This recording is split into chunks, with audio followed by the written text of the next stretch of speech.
So, i-type in kung taga saan po kayo. And I hope that you are in the best of conditions, especially after the typhoon. Alam po natin na marami pong mga taong apektado. Si Elizabeth from Pula. Dolly from Israel. RR from Marikina. And I hope you're well sa mga taga Marikina. Ryan from Cavite, Laguna. Also, si Christian from Isabela. Marlene from Paranaque. Marami tayong mga representation. Here, majority in Metro Manila, pero marami din po tayo sa abroad. Maraming salamat po. And today, we are going to talk about how to invest wisely in times of pandemic. Si comes from another root word called zihui. Zihui means opportunity. So when you put the word called crisis together in Chinese, in the middle of danger, there's always opportunity.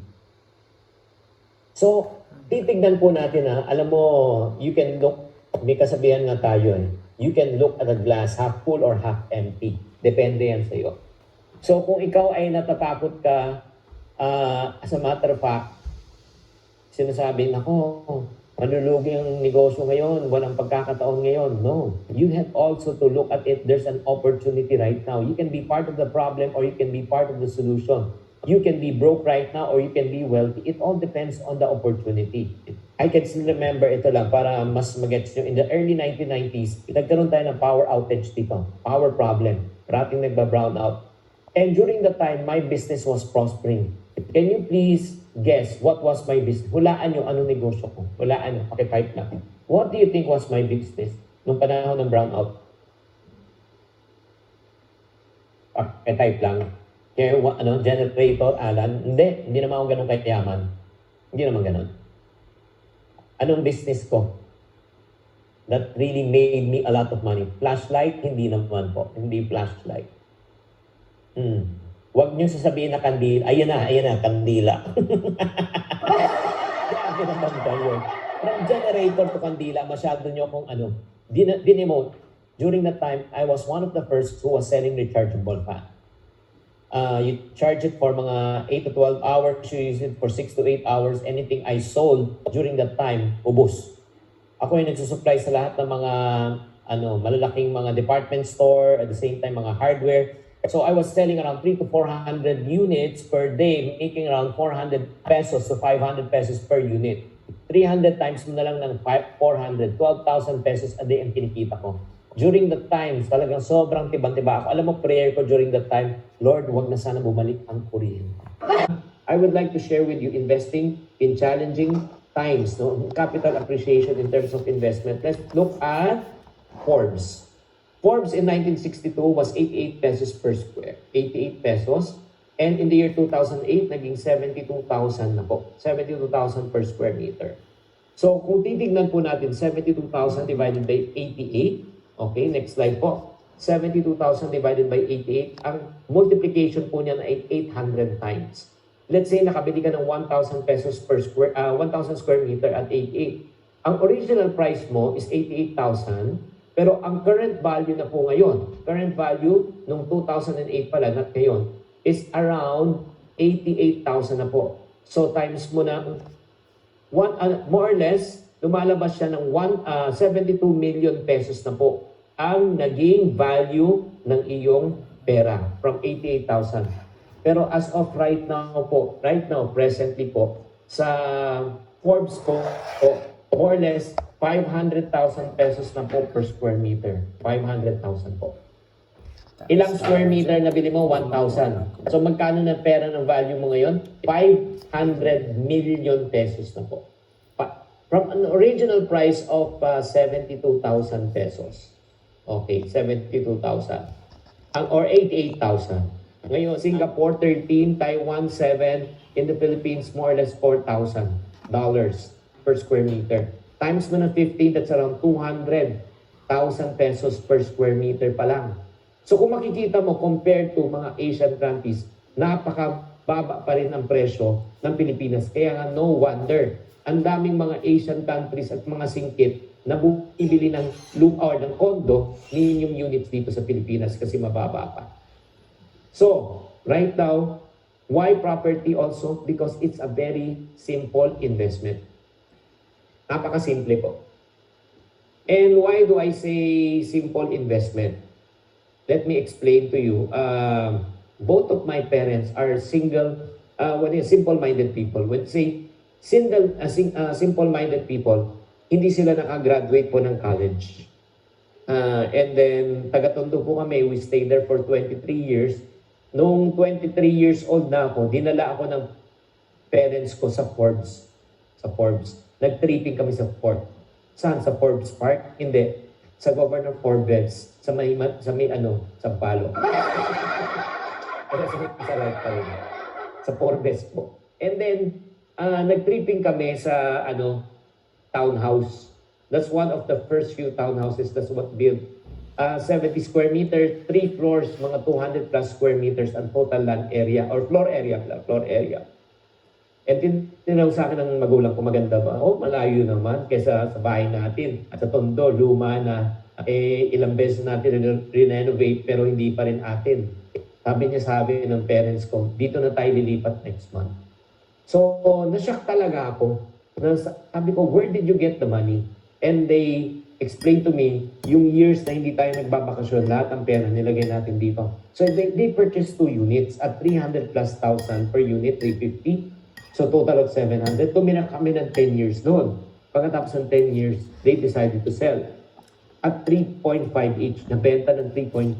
And guess what? After nabenta niya, bumili ulit si papa ko ng isa pang townhouse unit sa may Quezon City. Okay, mas malaki na po siya. And then nung nabili, doon kami dapat ilipat. Nabili niya ng mga 7 million yata or 7.5. However, may nag-offer sa kanya ng 9 million. 9 million agad. So hindi pa namin nalilipatan, binenta na niya. Oo, kasi mukhang pera. So, but my parents are, again, wise enough. May 9 million na sa bumili ulit ng 2 pang units sa New Manila, mga condominium units, at least at around, I think during that time, around 3.5 million each. So, more or less 7 million. 2 ng units ang nabili nila. Tinirahan na rin namin for quite some time. And then, nung nag-retire sila, binenta po nila ng 8 million each yung 2 townhouse unit sa New Manila. So, nabenta nila ng 16 million. So, imagine mo, from 700,000 to 16 million pesos. And hindi nakapagtapos ang mga magulang ko, kaya nga sinasabi ko, grabe, napaka-simple talaga at di mo kailangan talaga bantayan. So guys, yan yung storya kung bakit talaga ako naniniwala sa real estate. And not only my parents did it, I also did it. I just followed them. I also purchased my condominium units. Ang ginawa ko, natirahan ko ng 3 taon, pinaupahan ko ng 10 taon, at kumikita ako ng more or less 10% interest per annum. So sa 10 years, 100%, na-recover ko na kung magkano binayad ko, yung sa upa pa lang. And then nung nabenta ko pa ng doble yung presyo ng property. So kung titignan po natin, again, property is very simple and everybody needs property. So the next question, Chinkee, is this: paano ba kumita sa real estate? Number 1, you sell. You buy pre-selling unit right now, especially sa panahon ngayon. Napakaganda po ng pre-selling opportunity because 0 down payment, tapos yung payment terms ng 10 to 20% is stretched pa to X number of years. So, by the time na iti-turn over sa'yo, mataas na yung presyo, kunyari, nabili mo ngayon ng 200,000 per square. Kunyari, after 5 or 7 years, pag tinurn over na sa'yo, ang property na nasa 300,000 pesos per square, kumita ka na ng 100,000 pesos per square meter. So, yan ang tinatawag natin na pre-selling opportunity. And then next also, kung ayaw mo naman ibenta, pwede mong paupahan, lease. Okay. Ipapaupahan mo naman. Yun yung talagang gusto ko talaga. Magpaupa ng mga properties. Para meron tayong tinatawag na cash flow. Para sa mga taong interesado na magpaupa ng property, let me give you some tips. Okay, lang po. I-mute lang po natin. Thank you. Can we ask the moderator to mute lang po yung lahat? Kasi nagpi-feedback po ako. Okay, thank you. So, in order for you to lease naman, kung gusto nyo magpaupa ng property, I suggest number 1, identify your target market. Sino ba target market mo? Gusto mo bang estudyante, kailangan malapit sa mga schools. Or if not naman, yung mga residential or BPOs. Diba? Depende kung ano yung target market mo. Yung property na na-purchase ko during that time, malapit po sa mall, sa may Ortigas po. Kaya mabilis po na ibenta yung 2 unit at hindi siya nababakante kasi marami po nagtatrabaho doon. Next, package your unit well.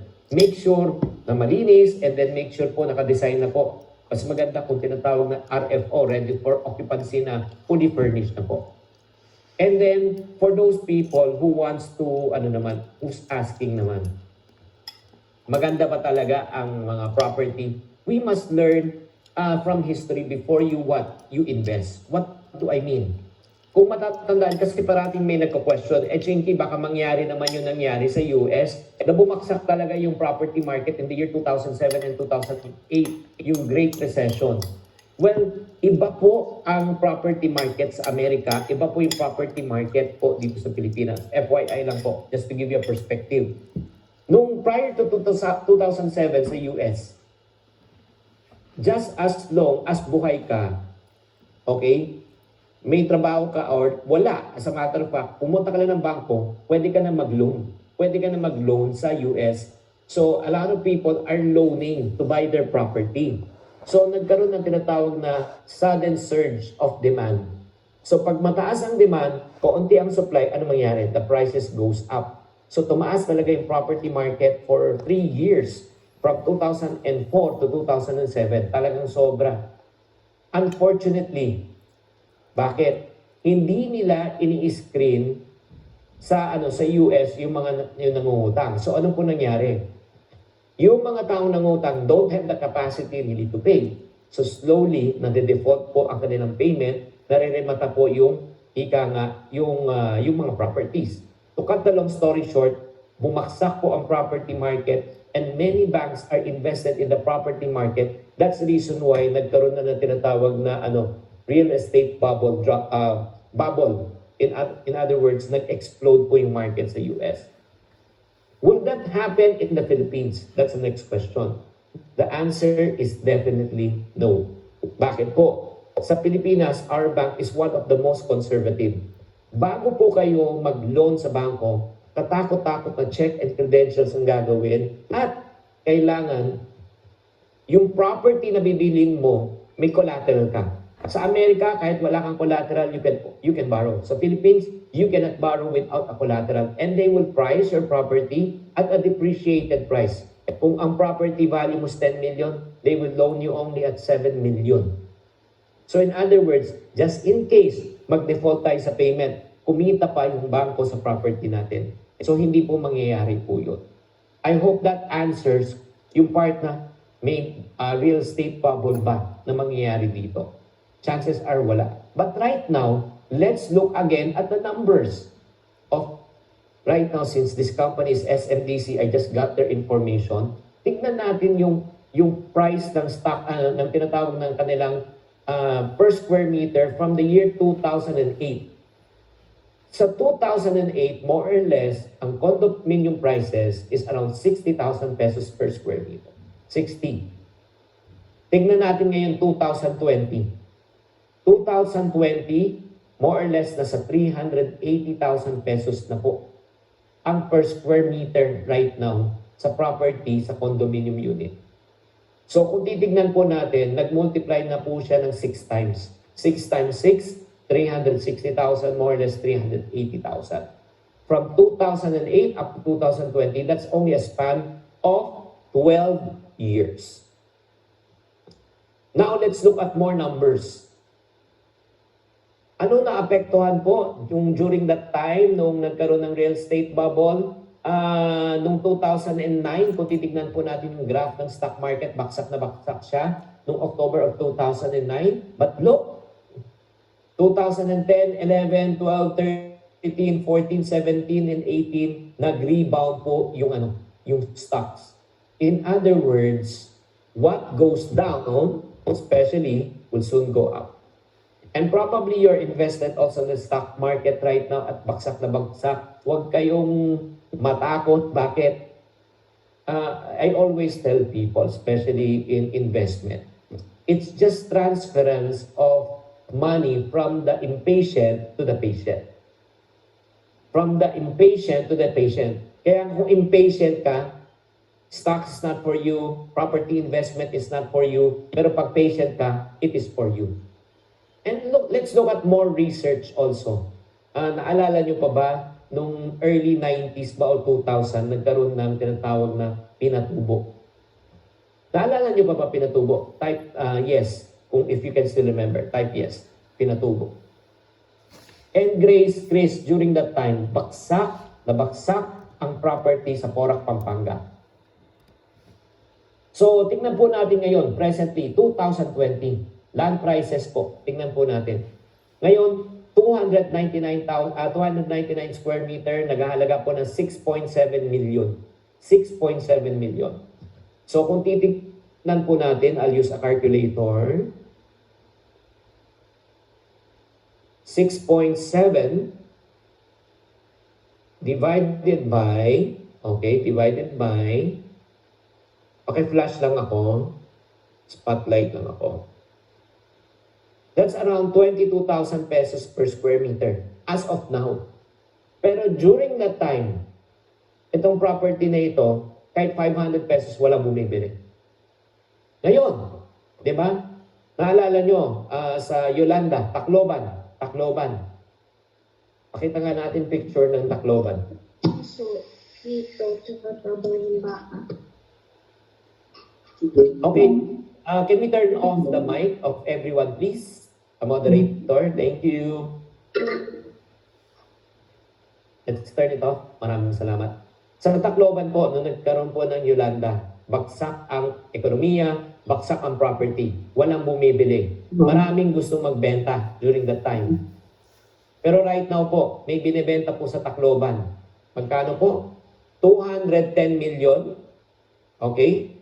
210 million divided by 12,400 square meters. More or less, nasa 17,000 pesos. 17,000 pesos right now per square meter na po. Oo. So, kung makikita nyo po, ang presyo ng property po, kahit na bumaksak siya, because of devastation, will soon go up.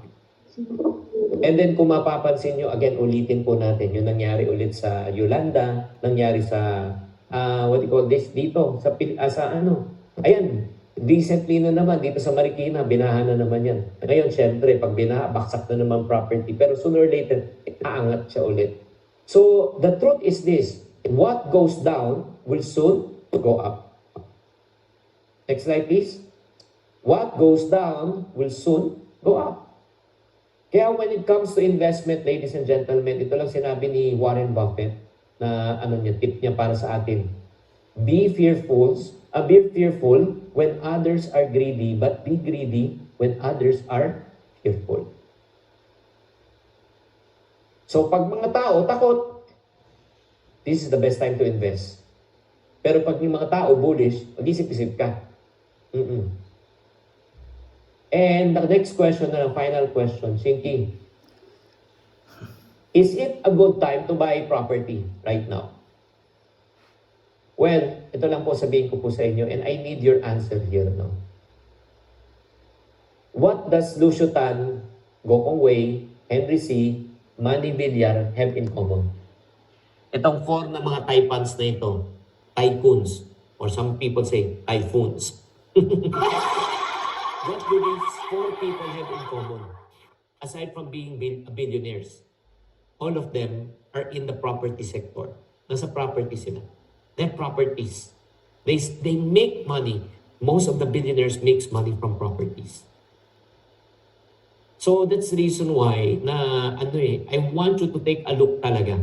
Na look at properties as one of the major source of reason why people are getting rich or becoming rich.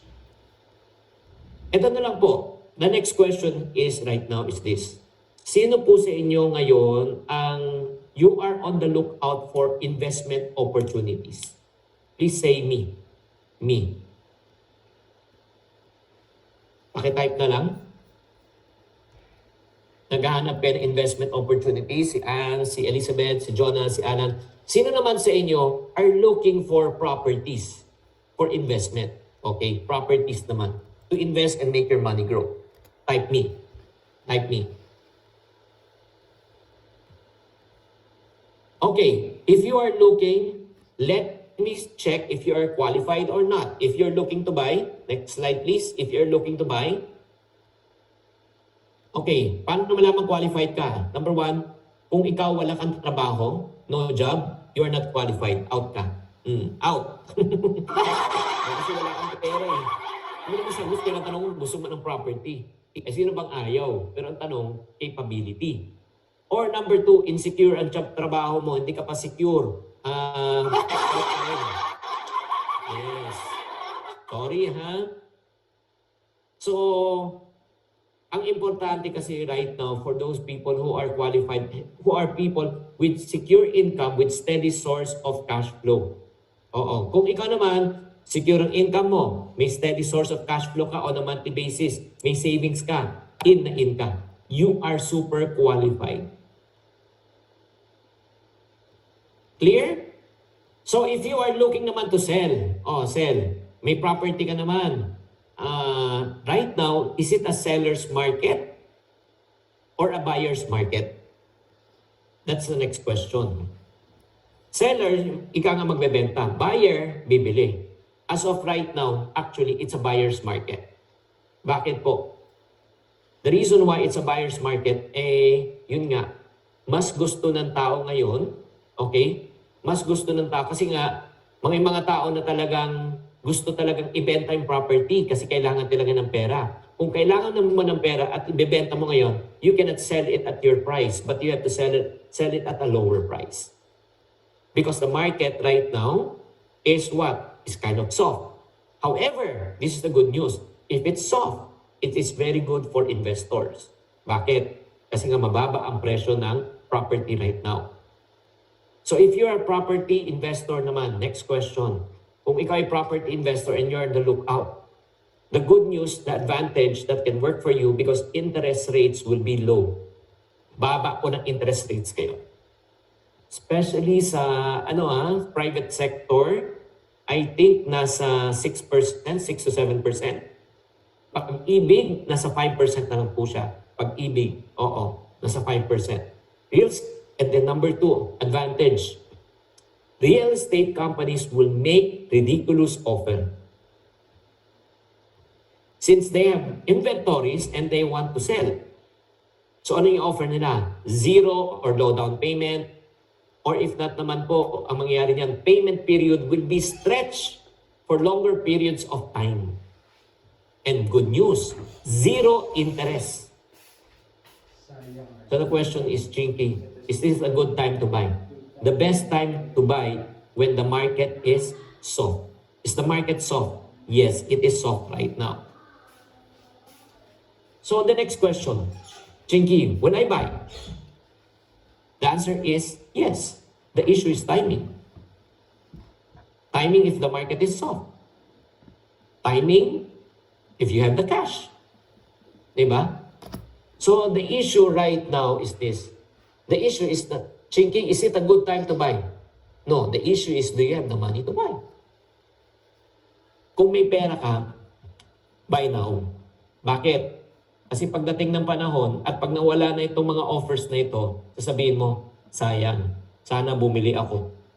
Sayang, sana nag-invest ako. So conclusion of this session of ours, is property still a good investment? Again, as I mentioned, people need housing. Number one, property in time will appreciate in value. It's recession-proof. And this is the reality. The economic impact is not only local. It's not here only in the Philippines. But it's worldwide. So ito yung temporary ito. And then it will soon recover. People will recover. People will go back to restaurant. People will go back to sport activities. Things will eventually bounce back. Especially, di ba, may lumabas na pong ng news that a pharmaceutical company already came out with a drug that has 90% efficacy. 90%. Eh yung flu vaccine lang nga 50%. Pero ito 90%. So in other words, hopefully by next year, okay na lahat.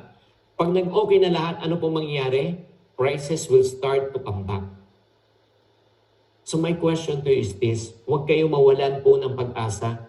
This is not the time to be afraid, especially you, again, may pera ka, may steady source of income ka, OFW ka, hindi ka naman affected, naghanap ka ng income opportunity, ito na. This is the time that you are waiting for.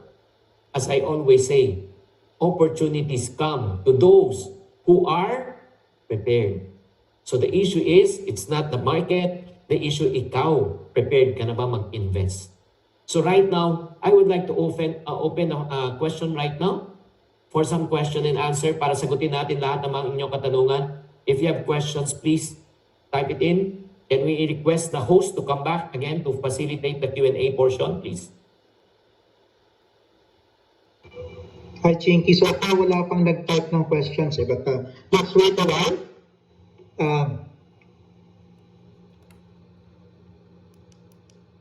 Guys, did you learn something tonight? If you learned something, say yes, please. Type yes kung may natutunan po kayo. Maraming salamat, Grace, Chris, Alan. Sige, kung may mga katanungan kayo, diretso na. Para at least we can maximize the time.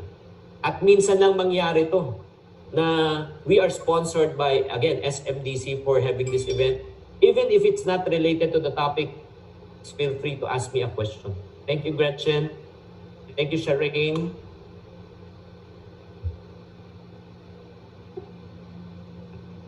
So they can just unmute themselves, ano, Chinkee? Yeah, pwedeng type, pwedeng ano. Yeah, please.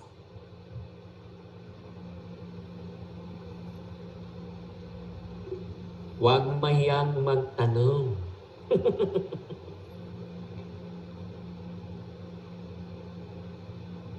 Nahihiya ang ating mga guests.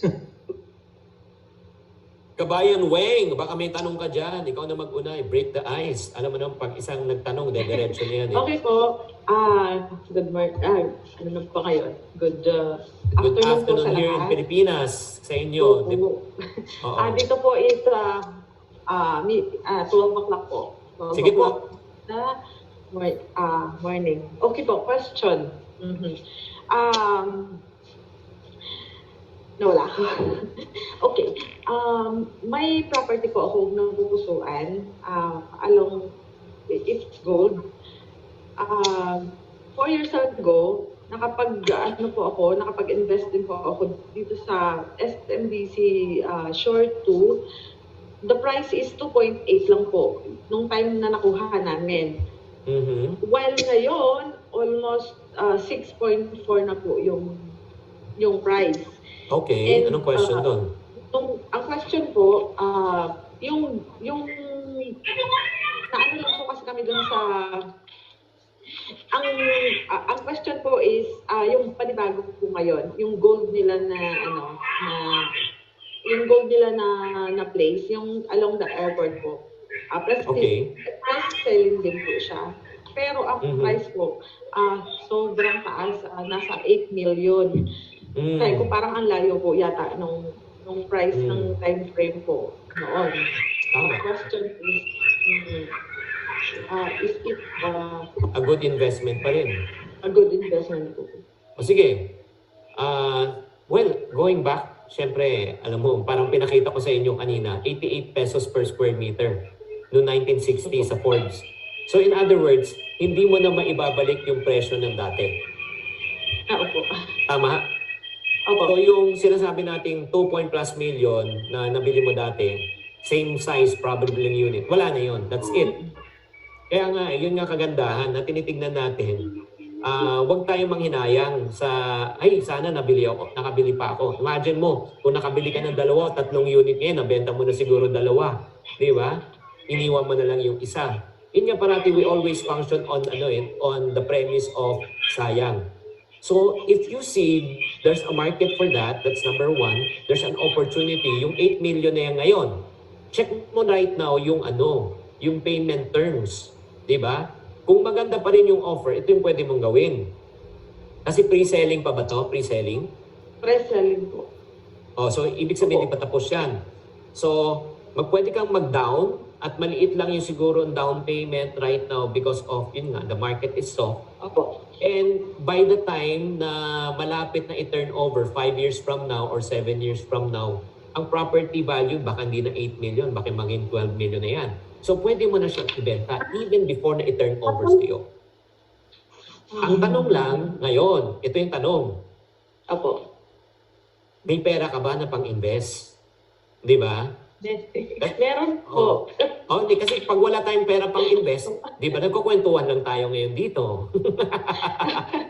Pero kung if you see an opportunity just like what you saw before in yung sa shore na binili mo, 2 point plus, ngayon, 6 million na. So, possibility na mangyayari ulit yun. Again, uulitin ko ganito, para sa akin, ngayon, namimili talaga ako. Namimili talaga ako. Alam mo, isa pa rin mas sobrang mura ngayon sa market. Sa Pilipinas, ang sobrang mura ngayon, sasakyan. Sobrang baksak ang presyo ng sasakyan. Bakit? Kasi mas konti na lang ang tao nagta-travel, di ba? Parating work from home na lang. So every year, yung mga value ng sasakyan, tumataas ba presyo, bumababa? Tumataas. Bumababa. Kasi yung sasakyan eh. Hindi. Car depreciates in value by 10 to 15% per annum. So, imagine mo, magto-2021 na. So, yung sasakyan mo na hindi mo magagamit, probably next year, kung mag-extend pa itong COVID na ito, next year, hindi mo naman magagamit. Diba? A few times mo nagagamit, edi mag-grab ka na lang. Diba? Mas practical siya. Magbabayad ka pa ng insurance. So, ngayon, bagsak na bagsak talaga ang car industry. Ang market. Ang car market talaga, wala. As in. So, kaya nga, pero ito yung good news, ulitin ko. Hindi natin alam hanggang kailan, pero hindi ito magtatagal. Sooner or later, it will all bounce back. Pero the question is, saan ka nakataya? Okay? So, Madam, nasagot ko ba yung question mo, Kabayan Weng? Yes po. Clear po. Okay. Next, is there an opportunity to invest at Provident Village in Marikina? Ang hirap kasi nga, bahain. Hindi naman hindi naman sa naninira ang mga taga-Provident, baka magalit sa akin yan. Hindi, kasi syempre, bago ka bumili ng property ngayon, syempre, flood-free ba, fault line, nagigets nyo, ito yung mga kailangan i-consider, hindi porket mura siya, bibilin mo na. Oo. Diba? Kasi nga, nobody expected. Diba? 11 years ago, nangyari na nga yung Ondoy. Tapos nangyari ulit. Diba? Hindi Next. May katanungan dito. Ask ko ng real estate newbie. Maganda mag-investment kagaya kong 25 years old. At ano pa dapat una kong investment? Life insurance or property? Actually both. You need both. Pag bata po kayo, especially breadwinner kayo, mas maganda, you have life insurance at the same time property. Pero isa lang kaya ko munang bilhin. The next question, ikaw sasagot niyan, hindi ako sasagot. Anong priority mo? Priority mo ba magkaroon ng property or priority mo is protection? Ikaw lang makakasagot niyan. Next question please. Meron pa ba?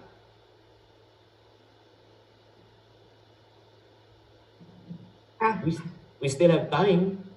Please, anyone? Open mic. Hi. Hello, sino to? Si Candice po. Hi Candice, go ahead. What's your question, please? I have a relative kasi was in Canada. Tapos, she has a property dito. No worry niya kasi, every time they file for yung sa taxes nila, may option na you can declare if you have properties outside Canada. Yung worry lang nila is, pag will the Canadian government start collecting taxes from them? For the local property here in the Philippines? Yeah, yung outside the Canada or even in other countries. I don't think so. Kasi ang property, especially yung Amilyara, based in the Philippines, like for example, may property ka sa New York, the Philippines will not tax you for the New York property. And I do believe that the principle also applies the same. Diba? So even parang it's an asset, additional asset. Yeah, even though, because it's not within the territory of that country. So it's okay to declare Yeah, that. walang problema yun. Walang problema yun. Oo. Alright, thank you. Next question, please.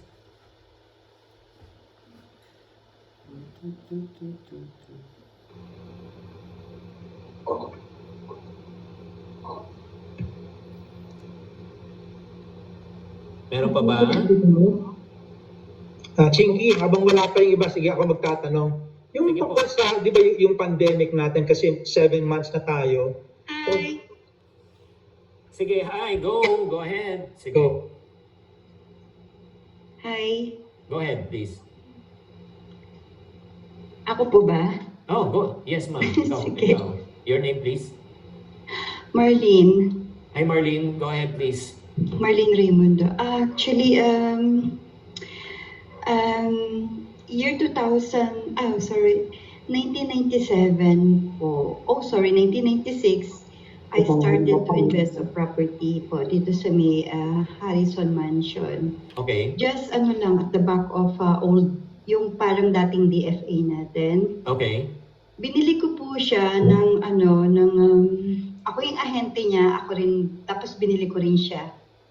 Tapos Okay. noon, binili ko po siya ng, ang halaga po niya nasa 619,000 noong 1996. Okay. Ano po siya,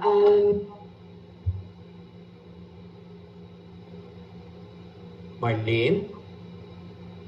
Hello, Marlene? Nawala si Marlene. so sorry na minumute ko yung isa si Marlene ang na-mute ko. Paki-unmute na lang please. Marlene, paki-unmute na lang.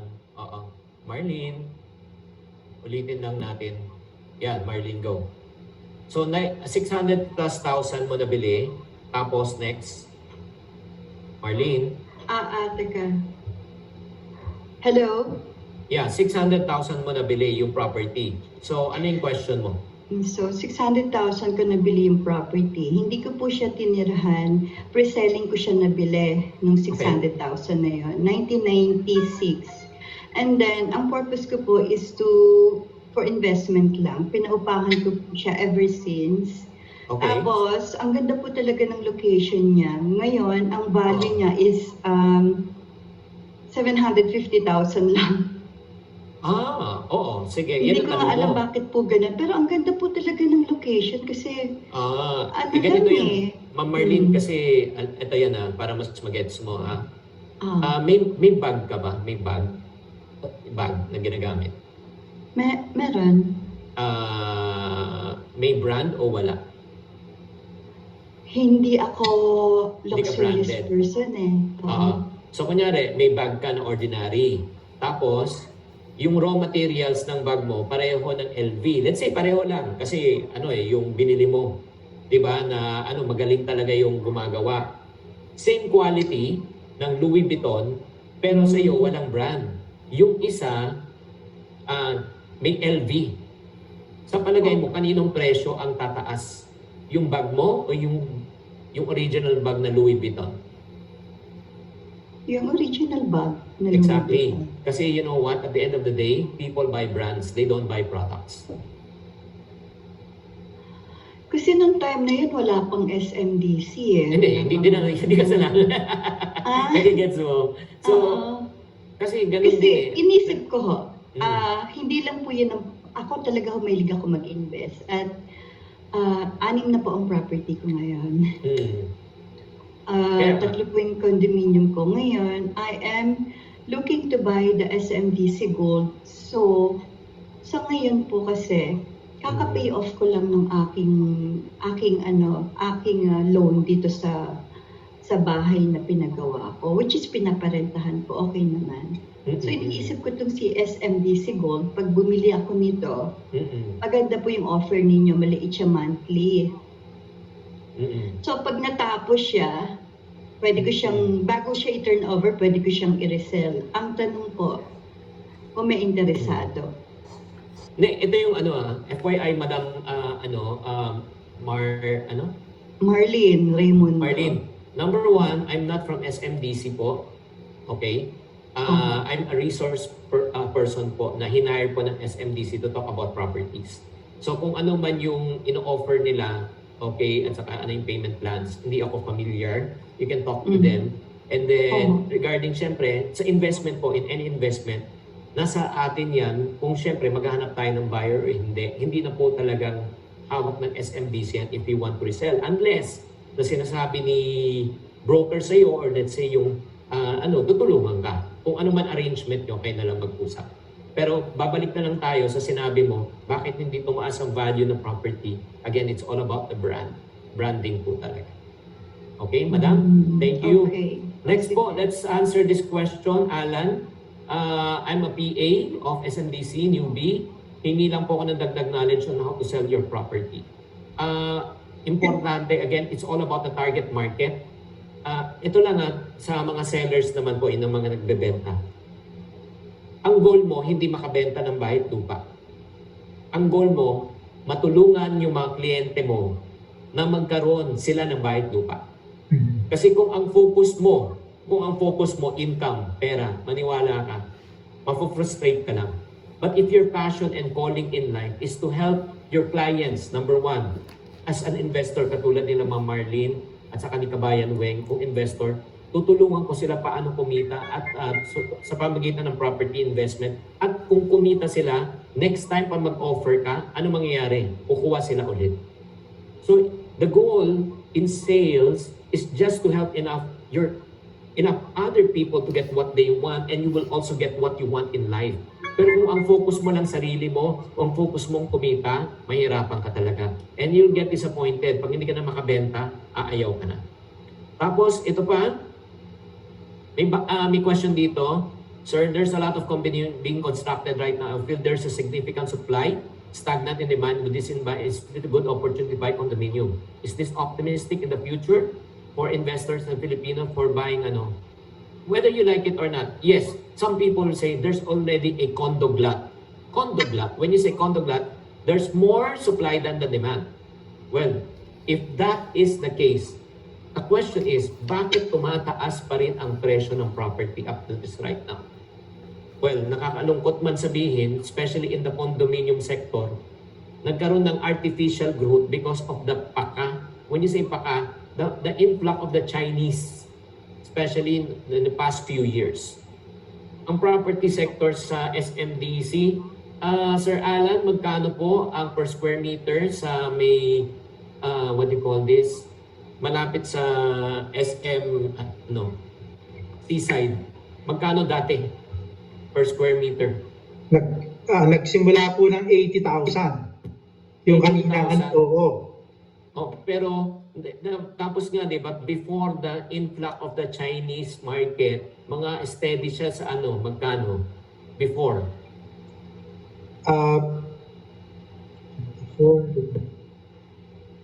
Alam ko na sa mga 180 to 200 plus diba?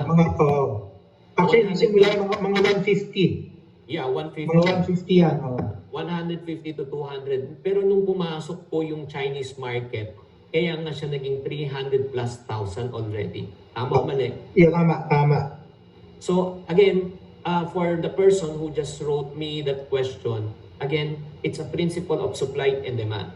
If the supply is great but the demand is little, the prices go down. But historically speaking, hindi pa bumababa ang property market. Makikita nyo naman yung pinakita ko sa yung chart. Kaya nga sinasabi ko, stocks goes up and down, mutual fund goes up and down, yung ETF goes up and down, pero lahat yung property sector hindi pa rin bumaba. Ako, hindi lang naman yung SMDC mga pinipurchase ko, I also purchase properties. Like for example, bumili ako ng vacant lot dito ng 600 square meter sa tabi namin at 8,000 pesos around 3 years ago. 3 years ago. Pero ngayon, ang value na nasa 15,000 pesos per square meter. Yun. Okay, Sir Alan, one last question coming from you. Okay, yun lang, di ba ngayon, nasa pandemic tayo. At yun nga, iniisip ng mga tao, magtatagal pa kaya? Kasi hindi naman ito normal. Ang point ko lang ganito eh. Ito lang guys, bigyan ko kayo ng perspective. Ito yung pinakamagandang perspective. I'm a collector of arts. I collect arts. May kinuha po akong isang piece last year. Orlina.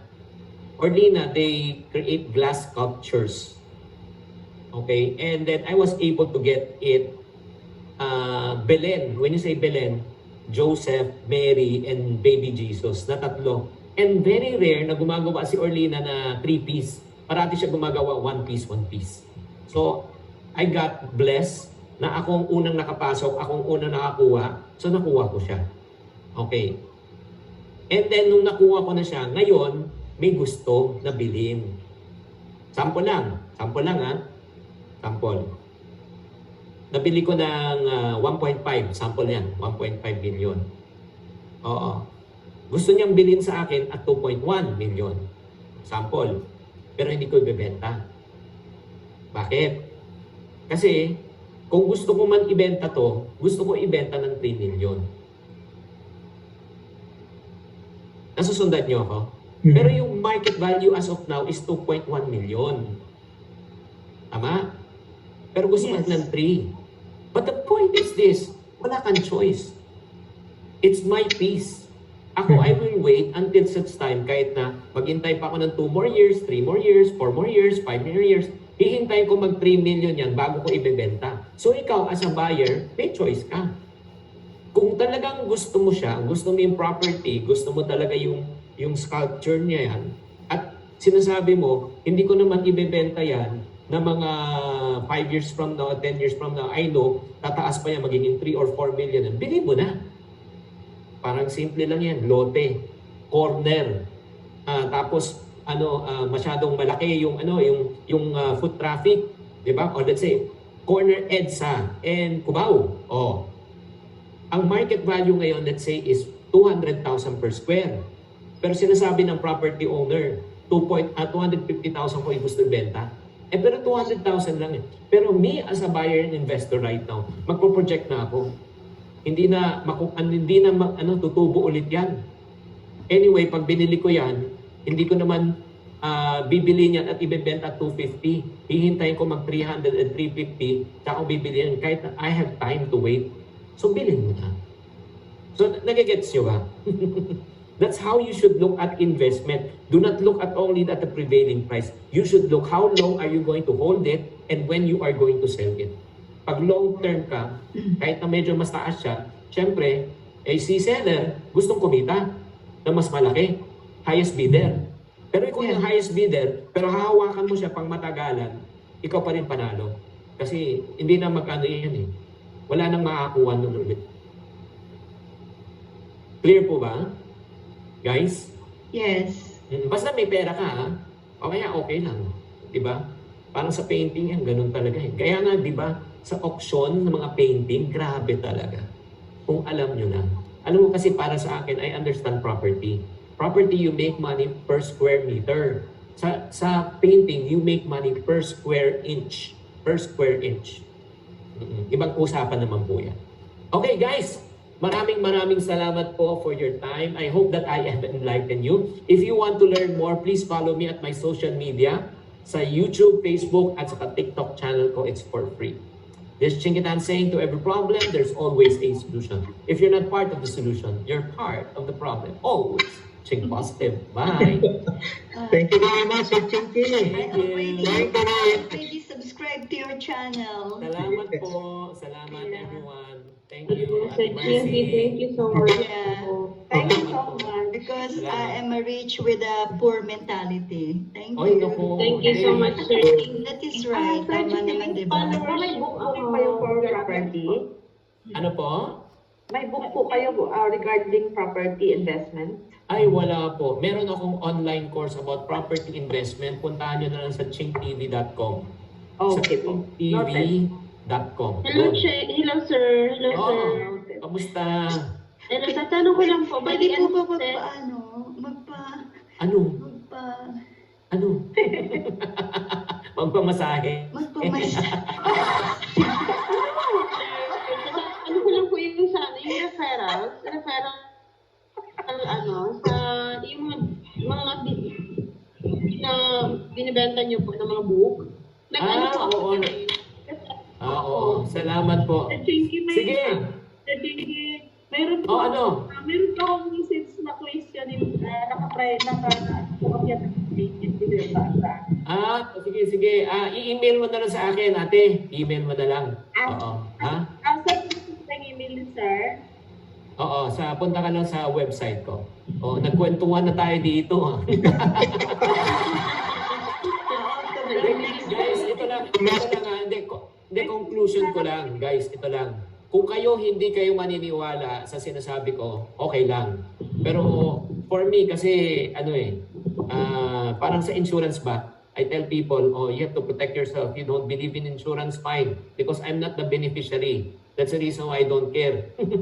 Kung akong beneficiary, convince kita. And likewise, again, for property, you can never go wrong with property, especially with a good brand. With a good brand, huh? Always remember, you must have a good brand. Okay? Well said. Thank you. Well said. Thank you po. Bye! Thank you. Thank you.